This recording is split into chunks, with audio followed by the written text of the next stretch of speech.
This recording is by Mark Smith of Simpsonville, South Carolina. Great Expectations by Charles Dickens. Chapter 43. Why should I pause to ask how much of my shrinking from Provis might be traced to Estella? Why should I loiter on my road, to compare the state of mind in which I had tried to rid myself of the stain of the prison before meeting her at the coach-office, with the state of mind in which I now reflected on the abyss between Estella in her pride and beauty and the returned transport whom I harboured? The road would be none the smoother for it, the end would be none the better for it. He would not be helped, nor I extenuated. A new fear had been engendered in my mind by his narrative, or rather his narrative had given form and purpose to the fear that was already there. If Compeyson were alive and should discover his return, I could hardly doubt the consequence. That Compeyson stood in mortal fear of him, neither of the two could know much better than I, and that any such man as that man had been described to be would hesitate to release himself for good from a dreaded enemy by the safe means of becoming an informer, was scarcely to be imagined. Never had I breathed, and never would I breathe, or so I resolved, a word of Estella to Provis. But I said to Herbert that, before I could go abroad, I must see both Estella and Miss Havisham. This was when we were left alone on the night of the day when Provis told us his story. I resolved to go out to Richmond next day, and I went. On my presenting myself at Mrs. Brandley's, Estella's maid was called to tell that Estella had gone into the country. Where? To Satis House, as usual. Not as usual, I said, for she had never yet gone there without me. When was she coming back? There was an air of reservation in the answer which increased my perplexity, and the answer was, that her maid believed she was only coming back at all for a little while. I could make nothing of this, except that it was meant that I should make nothing of it, and I went home again in complete discomfiture. Another night consultation with Herbert after Provis was gone home (I always took him home, and always looked well about me) led us to the conclusion that nothing should be said about going abroad until I came back from Miss Havisham's. In the meantime, Herbert and I were to consider separately what it would be best to say, whether we should devise any pretence of being afraid that he was under suspicious observation, or whether I, who had never yet been abroad, should propose an expedition. We both knew that I had but to propose anything and he would consent.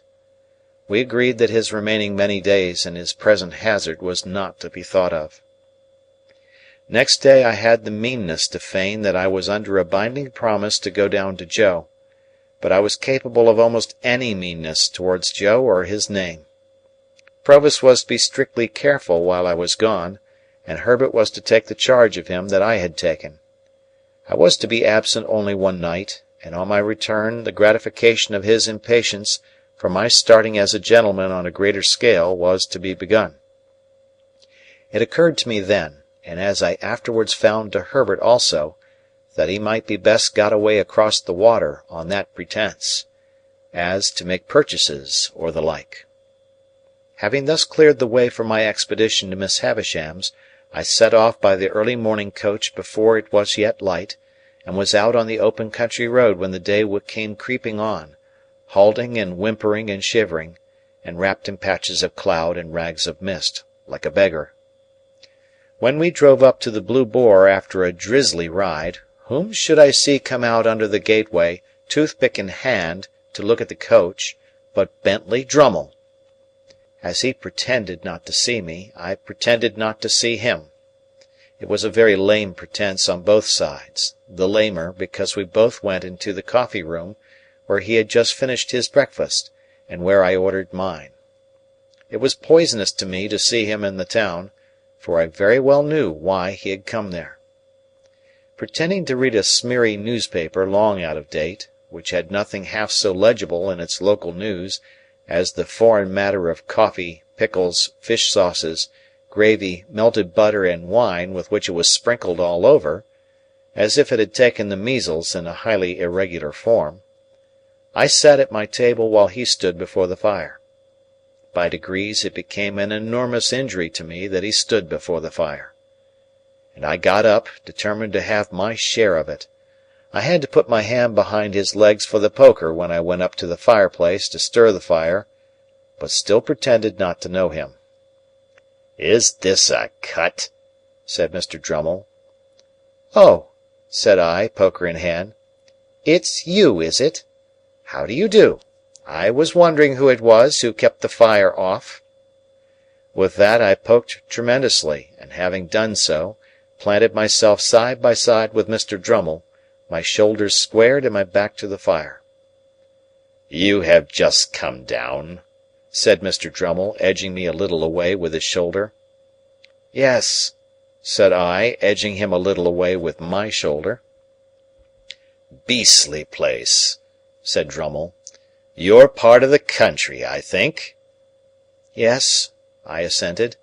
"I am told it's very like your Shropshire." "Not in the least like it," said Drummle.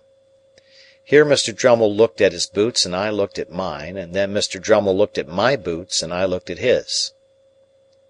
"Have you been here long?" I asked, determined not to yield an inch of the fire. "Long enough to be tired of it," returned Drummle, pretending to yawn, but equally determined. "Do you stay here long?" "Can't say," answered Mr. Drummle. "Do you?" "Can't say," said I.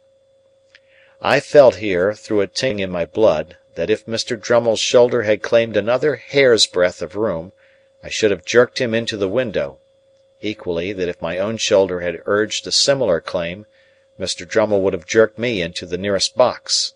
He whistled a little. So did I.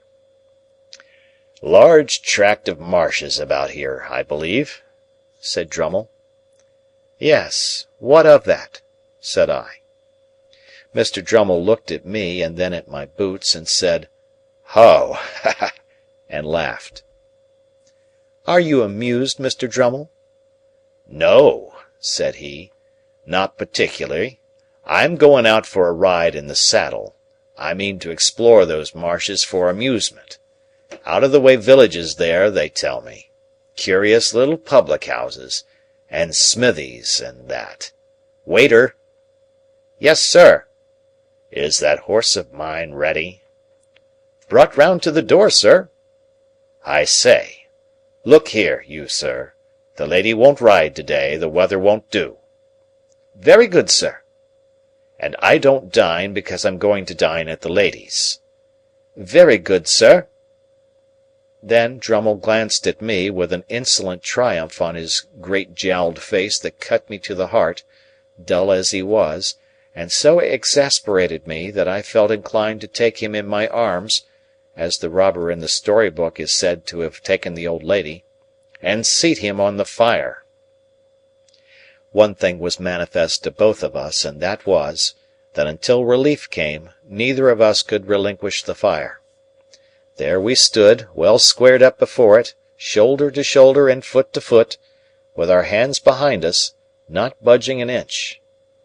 The horse was visible outside in the drizzle at the door. My breakfast was put on the table. Drummle's was cleared away.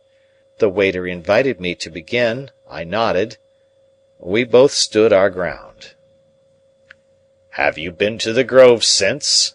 said Drummle. "No," said I. "I had quite enough of the Finches the last time I was there."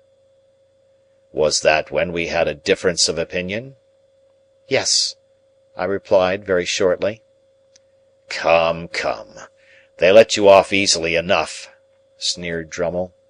"You shouldn't have lost your temper." "Mr. Drummle," said I, "you are not competent to give advice on that subject. When I lose my temper—not that I admit having done so on that occasion—I don't throw glasses."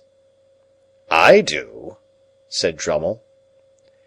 After glancing at him once or twice, in an increased state of smouldering ferocity, I said, "Mr. Drummle, I did not seek this conversation, and I don't think it an agreeable one." "I am sure it's not." said he, superciliously over his shoulder. "I don't think anything about it." "And therefore," I went on, "with your leave I will suggest that we hold no kind of communication in future." "Quite my opinion," said Drummle, "and what I should have suggested myself, or done, more likely, without suggesting. But don't lose your temper. Have you lost enough without that?" "What do you mean, sir?" "Waiter!" said Drummle, by way of answering me. The waiter reappeared. "Look here, you sir. You quite understand that the young lady don't ride to-day, and that I dine at the young lady's?" "Quite so, sir."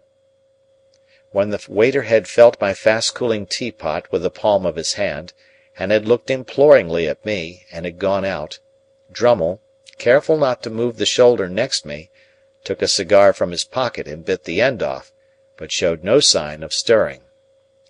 Choking and boiling as I was, I felt that we could not go a word further without introducing Estella's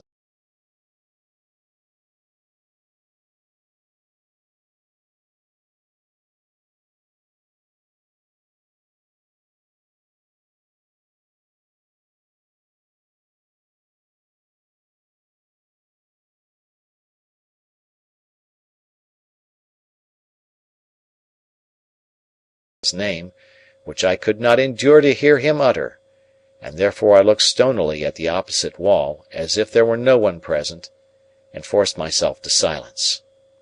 How long we might have remained in this ridiculous position it is impossible to say, but for the incursion of 3 thriving farmers, laid on by the waiter, I think, who came into the coffee-room unbuttoning their greatcoats and rubbing their hands, and before whom, as they charged at the fire, we were obliged to give way.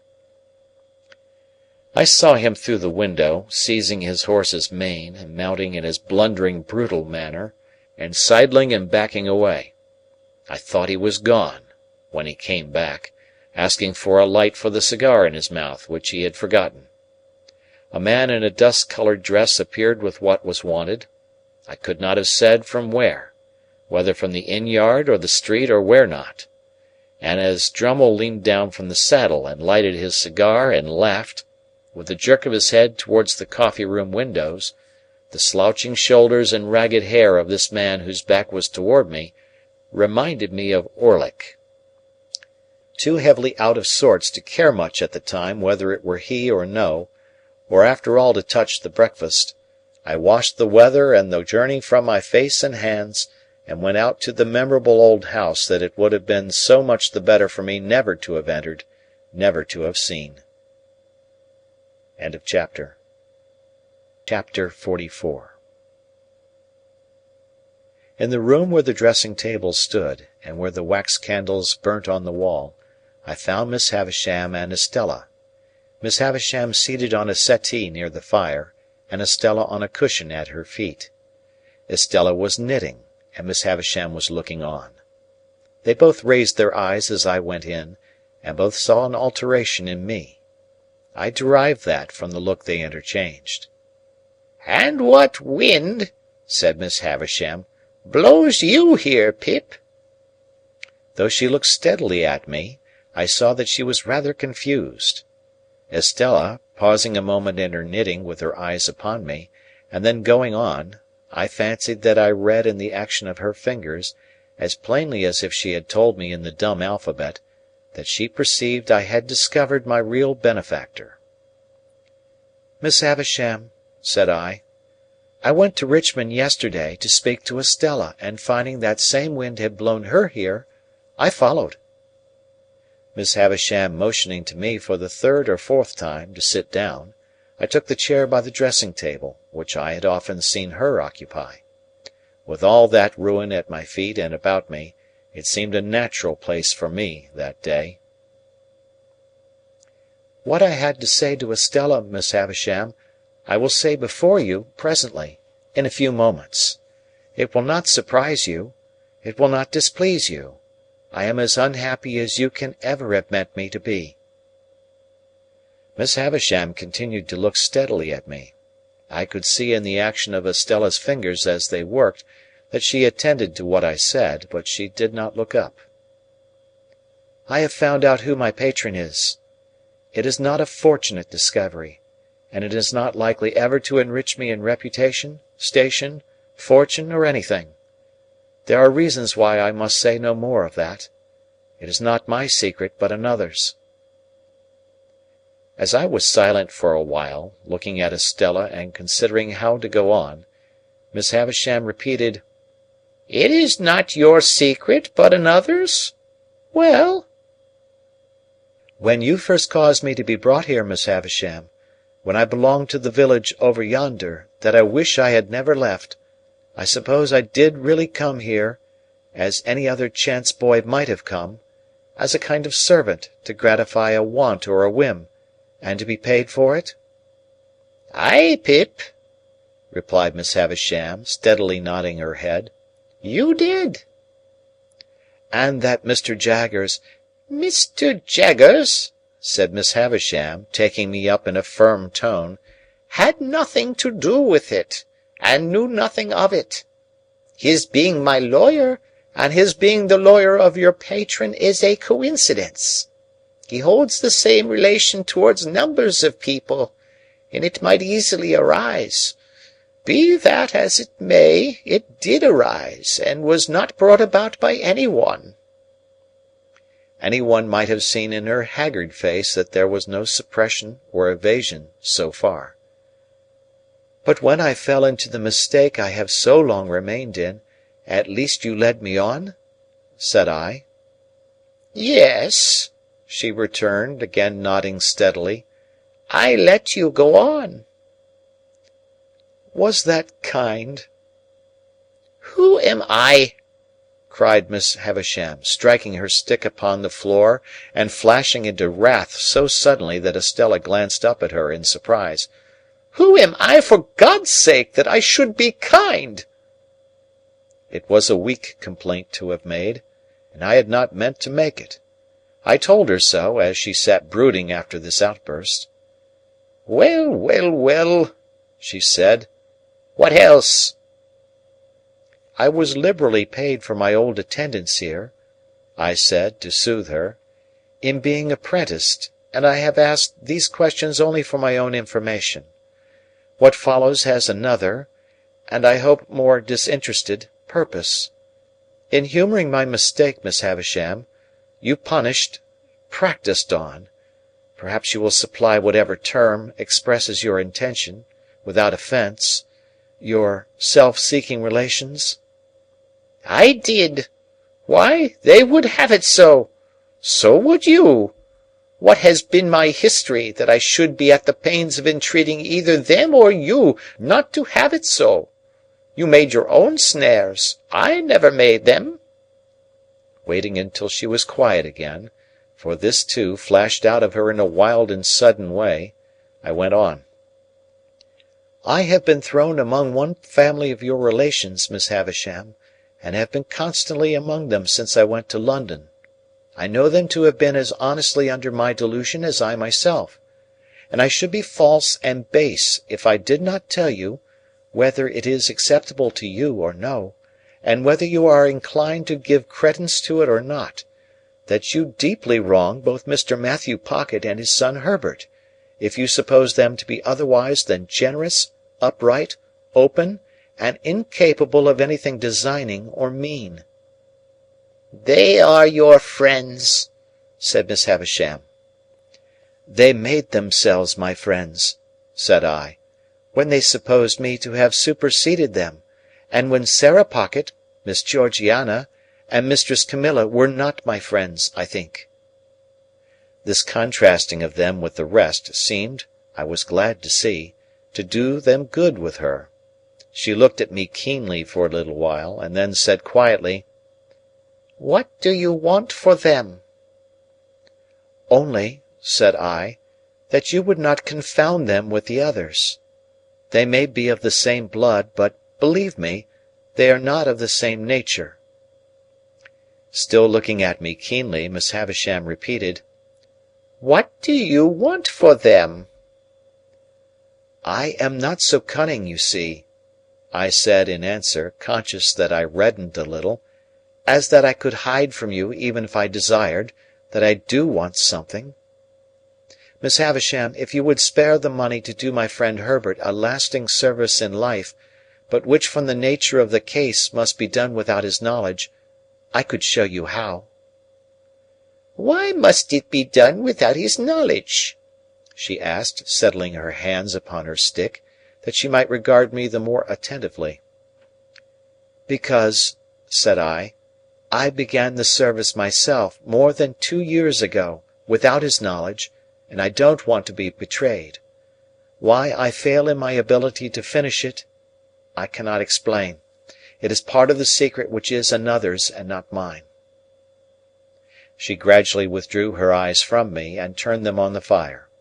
After watching it for what appeared in the silence and by the light of the slowly wasting candles to be a long time, she was roused by the collapse of some of the red coals, and looked towards me again, at first vacantly, then with a gradually concentrating attention.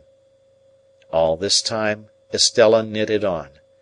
When Miss Havisham had fixed her attention on me, she said, speaking as if there had been no lapse in our dialogue, "What else?"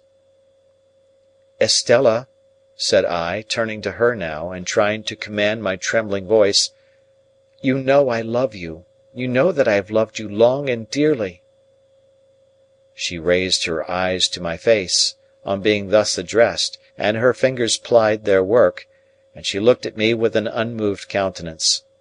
I saw that Miss Havisham glanced from me to her, and from her to me. "I should have said this sooner, but for my long mistake.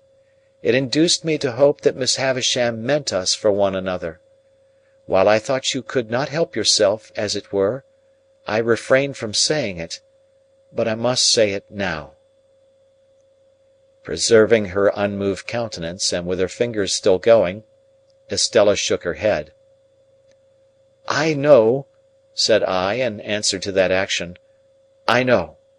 I have no hope that I shall ever call you mine, Estella. I am ignorant what may become of me very soon, how poor I may be, or where I may go. Still, I love you. I have loved you ever since I first saw you in this house." Looking at me perfectly unmoved and with her fingers busy, she shook her head again.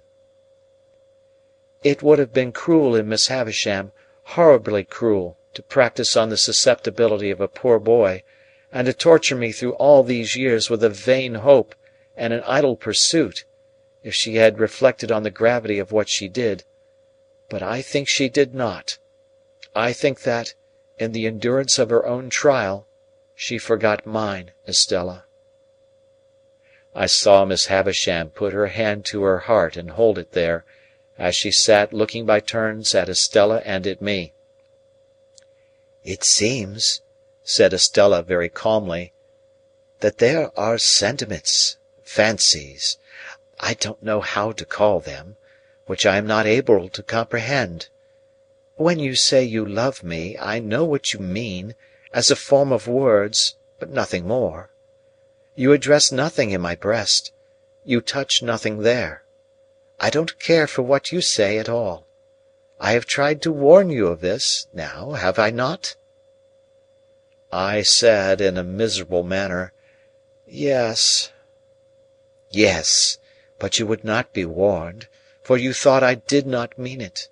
Now, did you not think so?" "I thought and hoped you could not mean it.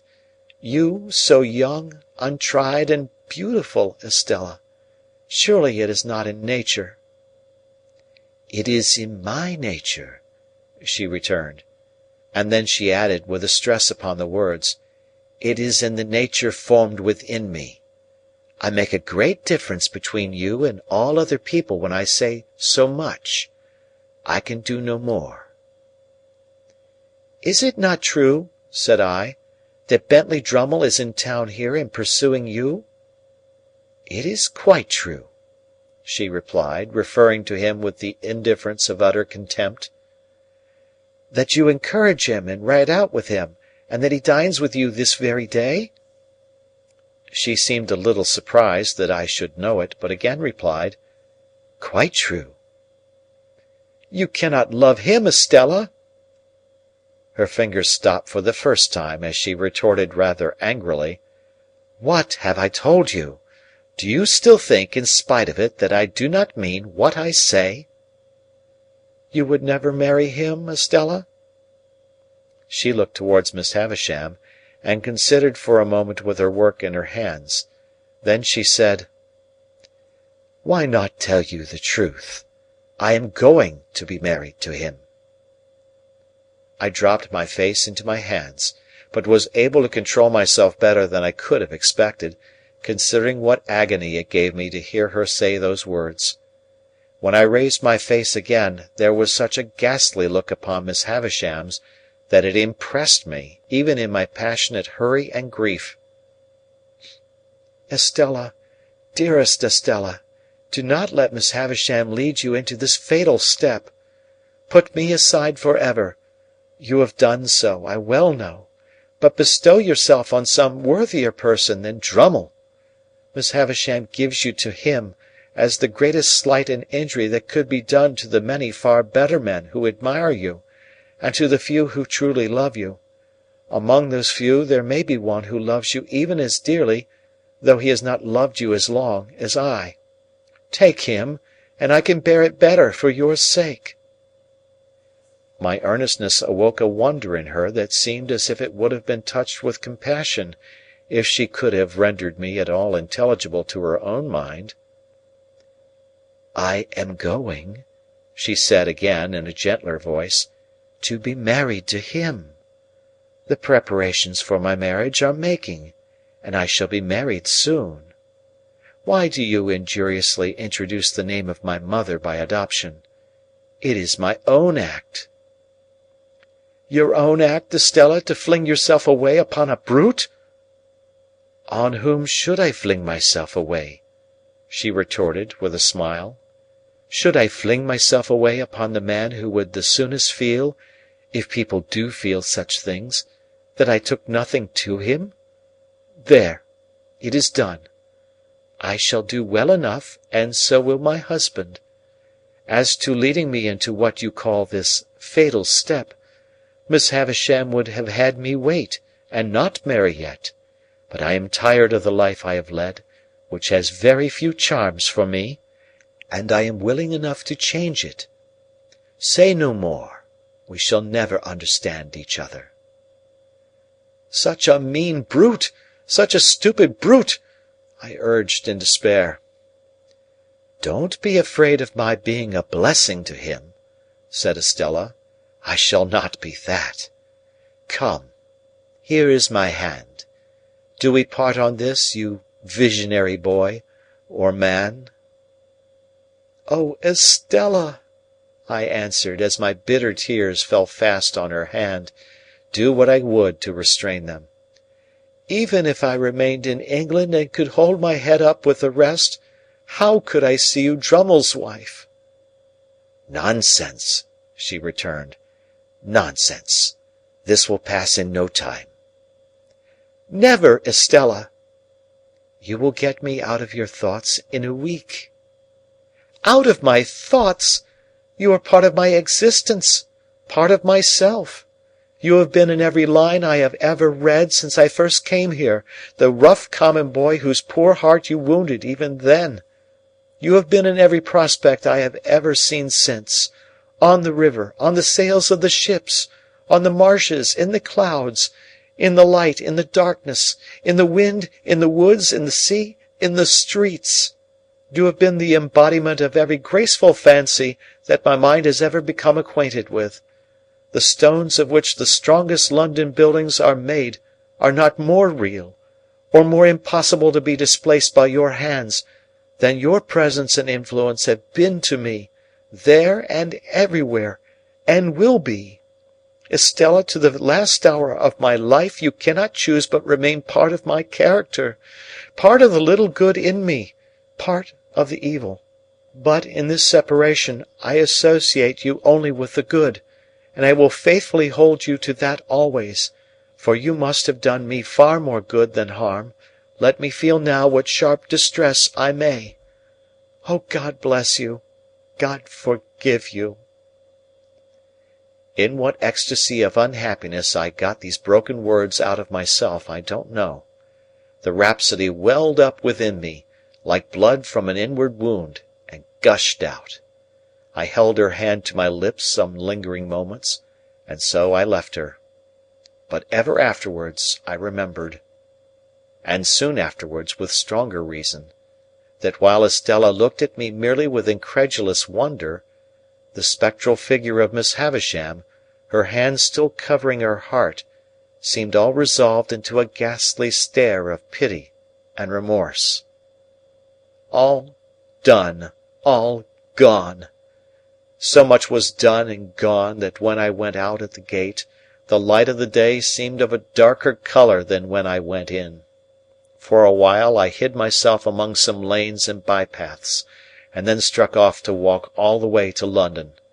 For I had by that time come to myself so far as to consider that I could not go back to the inn and see Drummle there, that I could not bear to sit upon the coach and be spoken to, that I could do nothing half so good for myself as tire myself out. It was past midnight when I crossed London Bridge. Pursuing the narrow intricacies of the streets which at that time tended westward near the Middlesex shore of the river, my readiest access to the Temple was close by the riverside, through Whitefriars. I was not expected till tomorrow, but I had my keys, and if Herbert were gone to bed, could get to bed myself without disturbing him.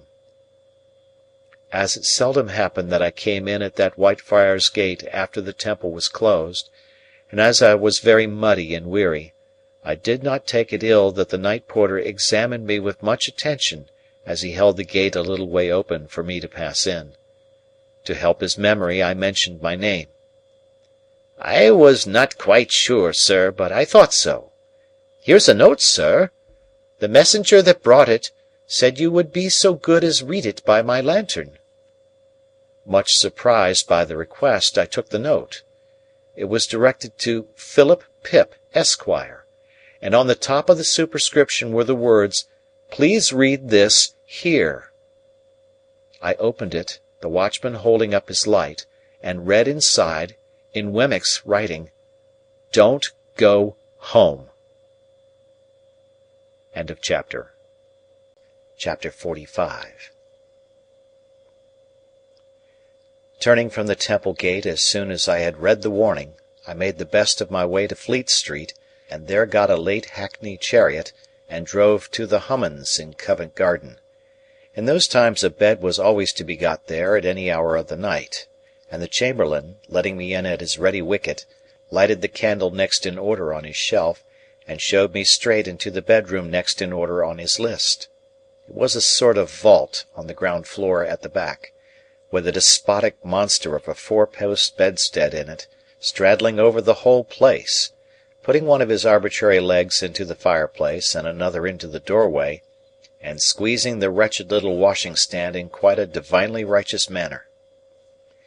As I had asked for a night-light, the chamberlain had brought me in, before he left me, the good old constitutional rushlight of those virtuous days, an object like the ghost of a walking-cane, which instantly broke its back if it were touched, which nothing could ever be lighted at, and which was placed in solitary confinement at the bottom of a high tin tower, perforated with round holes that made a staringly wide-awake pattern on the walls. When I had got into bed and lay there footsore, weary, and wretched, I found that I could no more close my own eyes than I could close the eyes of this foolish Argus, and thus, in the gloom and death of the night, we stared at one another. What a doleful night!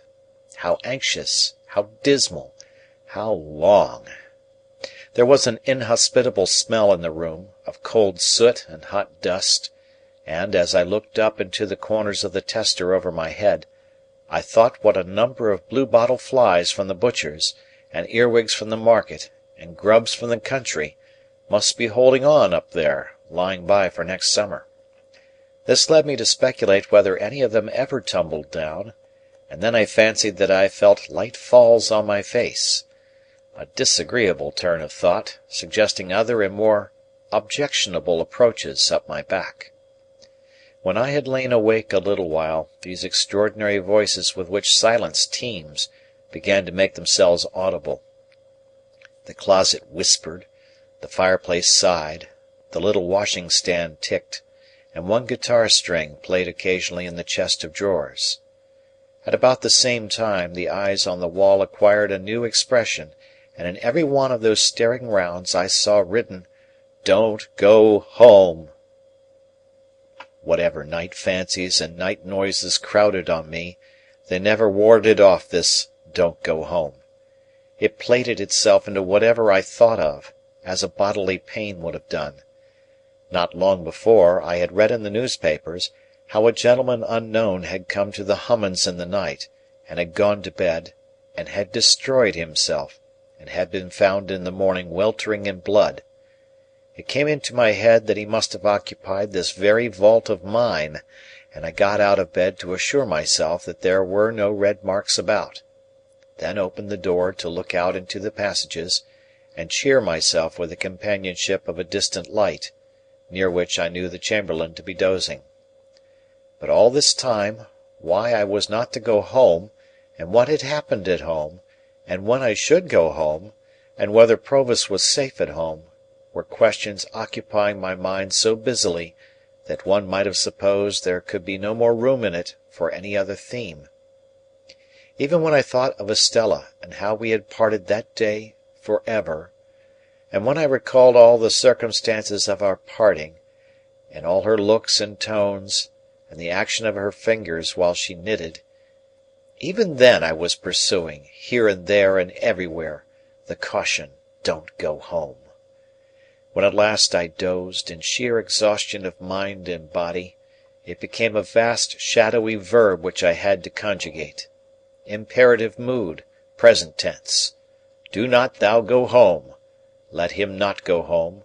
Let us not go home. Do not ye or you go home. Let not them go home. Then, potentially, I may not and I cannot go home, and I might not, could not, would not, and should not go home, until I felt that I was going distracted, and rolled over on the pillow, and looked at the staring rounds upon the wall again. I had left directions that I was to be called at 7, for it was plain that I must see Wemmick before seeing anyone else, and equally plain that this was a case in which his Walworth sentiments only could be taken. It was a relief to get out of the room where the night had been so miserable, and I needed no second knocking at the door to startle me from my uneasy bed. The castle battlements arose upon my view at 8 o'clock. The little servant happening to be entering the fortress with 2 hot rolls, I passed through the postern and crossed the drawbridge in her company, and so came without announcement into the presence of Wemmick as he was making tea for himself and the Aged. An open door afforded a perspective view of the Aged in bed. "Halloa, Mr. Pip," said Wemmick. "You did come home, then?" "Yes," I returned, "but I didn't go home." "That's all right," said he, rubbing his hands. "I left a note for you at each of the temple gates, on the chance. Which gate did you come to?" I told him. "I'll go round to the others in the course of the day and destroy the notes," said Wemmick. "It's a good rule never to leave documentary evidence if you can help it, because you don't know when it may be put in. I'm going to take a liberty with you. Would you mind toasting this sausage for the Aged P?" I said I should be delighted to do it. "Then you can go about your work, Mary Ann," said Wemmick to the little servant. "Which leaves us to ourselves, don't you see, Mr. Pip?" he added, winking, as she disappeared. I thanked him for his friendship and caution, and our discourse proceeded in a low tone, while I toasted the Aged's sausage, and he buttered the crumb of the Aged's roll. "Now, Mr. Pip, you know," said Wemmick, "you and I understand one another. We are in our private and personal capacities, and we have been engaged in a confidential transaction before to-day. Official sentiments are one thing; we are extra-official." I cordially assented. I was so very nervous that I had already lighted the Aged's sausage like a torch, and been obliged to blow it out. I accidentally heard, yesterday morning," said Wemmick, "being in a certain place where I once took you. Even between you and me, it's as well not to mention names when avoidable." "Much better not," said I. "I understand you."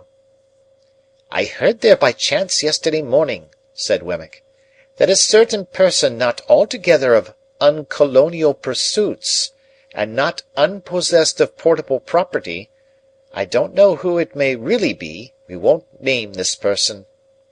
"Not necessary," said I. "Had made some little stir in a certain part of the world where a good many people go, not always in gratification of their own inclinations, and not quite irrespective of the government expense." In watching his face, I made quite a firework of the Aged Sausage, and greatly discomposed both my own attention and Wemmick's, for which I apologized.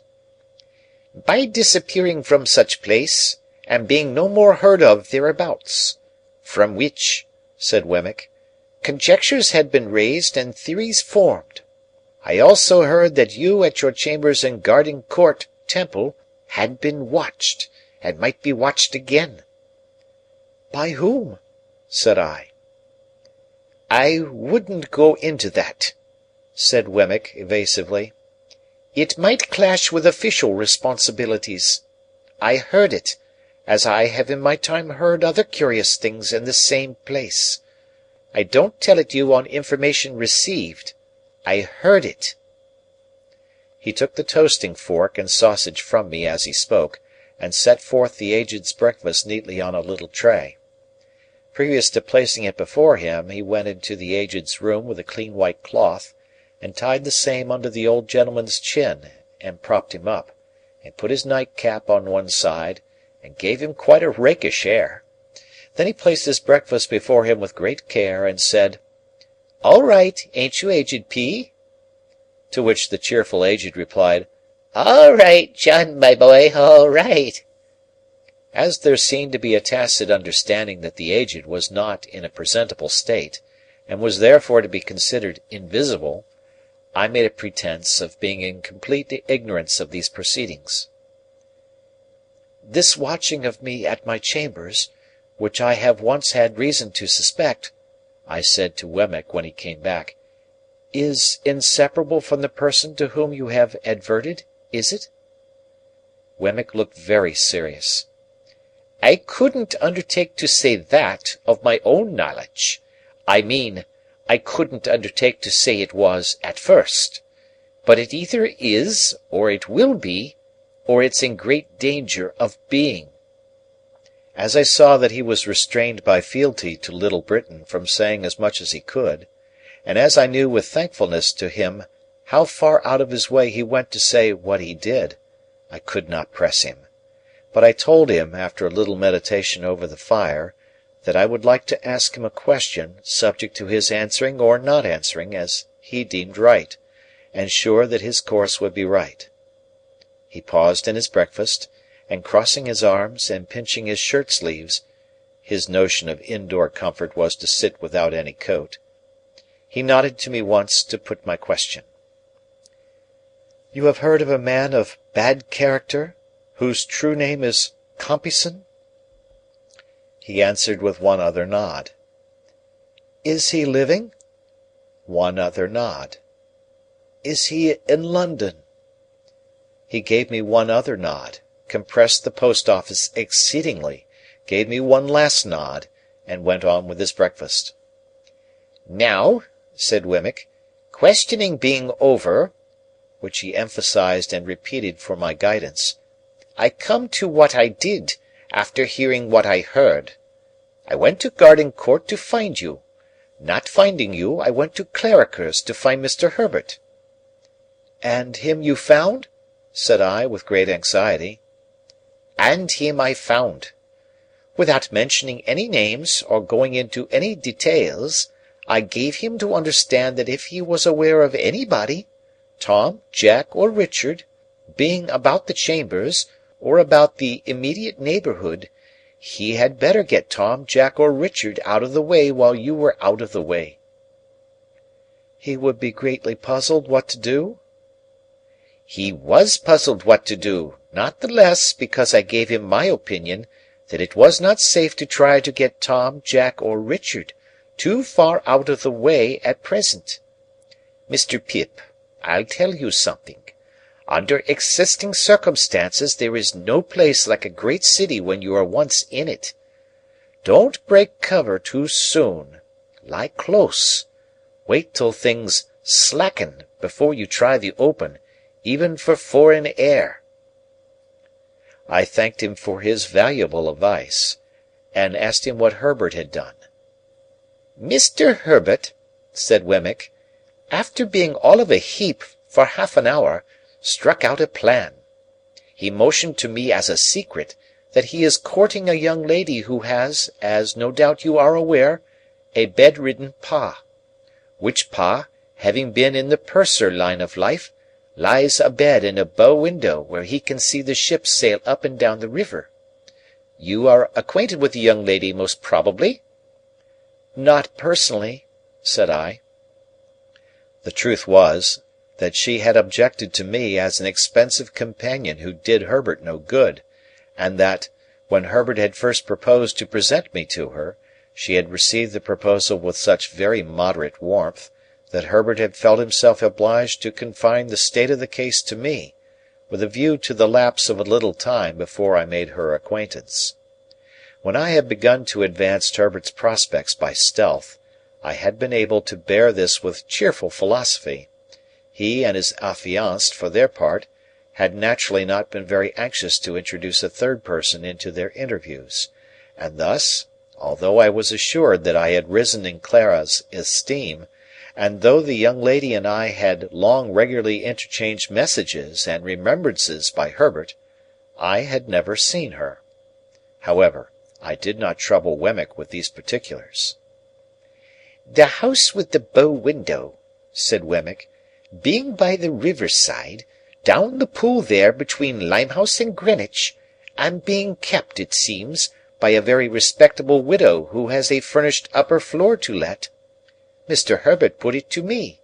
What did I think of that, as a temporary tenement for Tom, Jack, or Richard?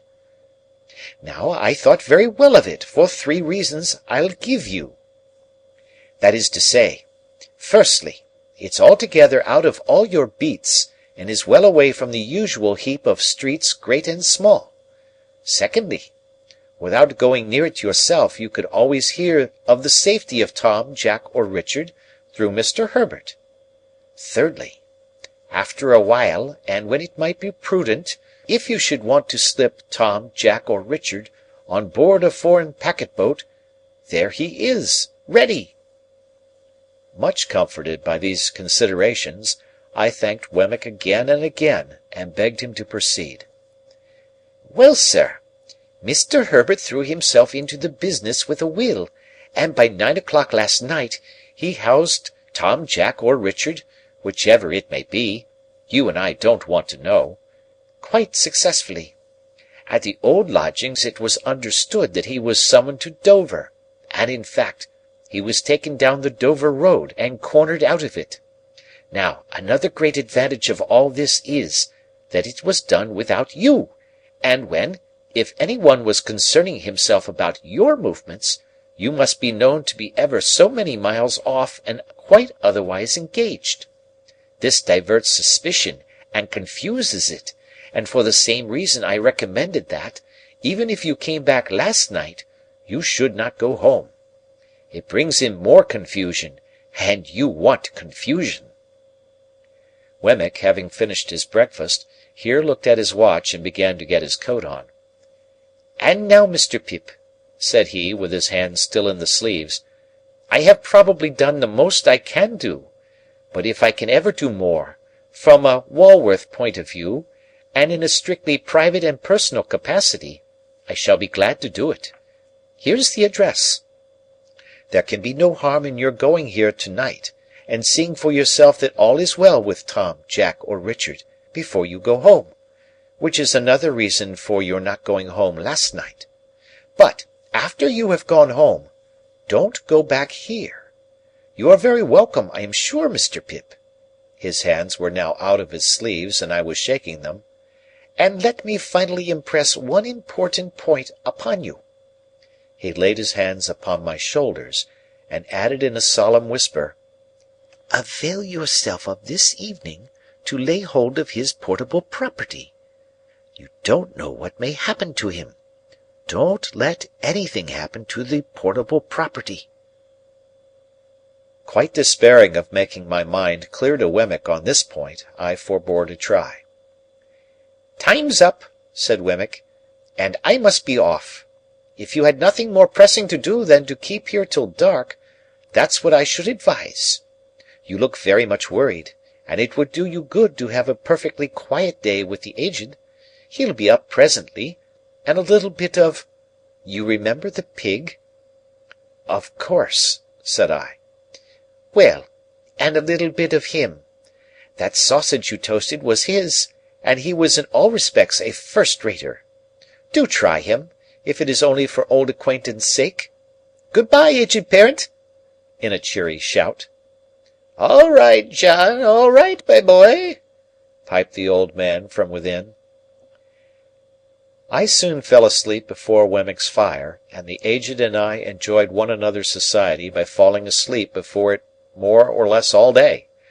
We had loin of pork for dinner, and greens grown on the estate, and I nodded at the Aged with a good intention whenever I failed to do it drowsily.